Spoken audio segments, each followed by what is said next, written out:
Chapter 53rd, Not Through the Door. I helped him prepare for interviews, sat beside him, broke down questions, suggested how to answer, what to emphasize. Between us, there was an agreement, unspoken like everything in my life, not written, not signed, existing in the space between words. If he gets through, we leave together. He nodded, probably didn't even understand what I meant, and I took it as a promise. We were no longer together, not even friends with benefits, nothing. Two people who once slept together and were now just acquaintances. And then he got the offer. I called to congratulate, as an acquaintance, as an ex, as a person who helped prepare and had the right to be happy about the result. And then, a coincidence that turned out not to be so coincidental. Shortly before, I had fallen and split my elbow, badly with blood. I have von Willebrand disease. My blood doesn't clot properly. They put me in the hospital. Vanya visited, sat beside me, took care of me, the way he knew how, silently, practically, without words. And in that care, something shifted. Not in him, in me. Because care, even silent, even clumsy, for a girl who hadn't been visited in the hospital since age 6, that's a lot. That's almost everything. After the hospital, we ended up close again. After the offer, even closer, and sex happened. The first since the breakup. And here is where I did what I did. I didn't talk honestly, didn't say, Vanya, I need help. I want to leave. Take me with you. I asked out, but not with words, during sex, through the body, through the only language in which I knew how to get what I needed. At the moment when he would definitely not refuse. When the body had already said yes, and adding, take me with you, was no longer a request. It was a deal he entered without noticing. Because with words I couldn't. Words require admitting. I need something from you. I'm asking. Help me. And asking was forbidden since childhood. Every request in my life ended the same way.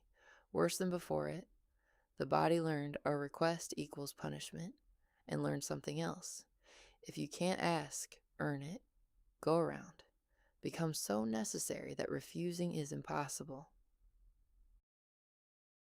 I didn't ask. I manipulated. Not because I was cunning, but because I didn't know another way. Back then it felt like a victory. Now I see the beginning of the reckoning. He agreed.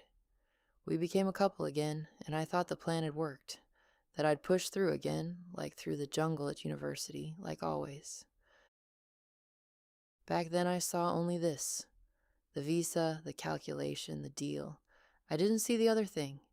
That he agreed.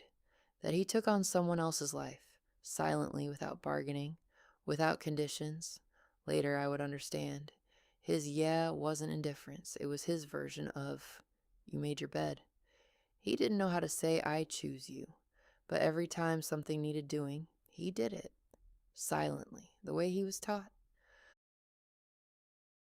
Later, after 10 years, I would write him a letter. Long, honest, written from a place where there was nothing left to lose. And in that letter would be words that made even me flinch. I used you, and I got the reckoning. The reckoning was 10 years in which the script didn't change. He didn't need to invest. He got everything anyway. And I contorted myself in every way, hoping he'd love me someday. Like with my grandmother. One more A, one more clean notebook, one more flawless day. And maybe today she won't hit. But back then that evening there was no reckoning yet. There was only his yes, his hands, the offer that meant California, and me, the girl who had just gotten what she wanted, the only way she knew how. I laid the foundation of a house in which I would suffocate for 12 years. The relationship was built not on a request, on a deal.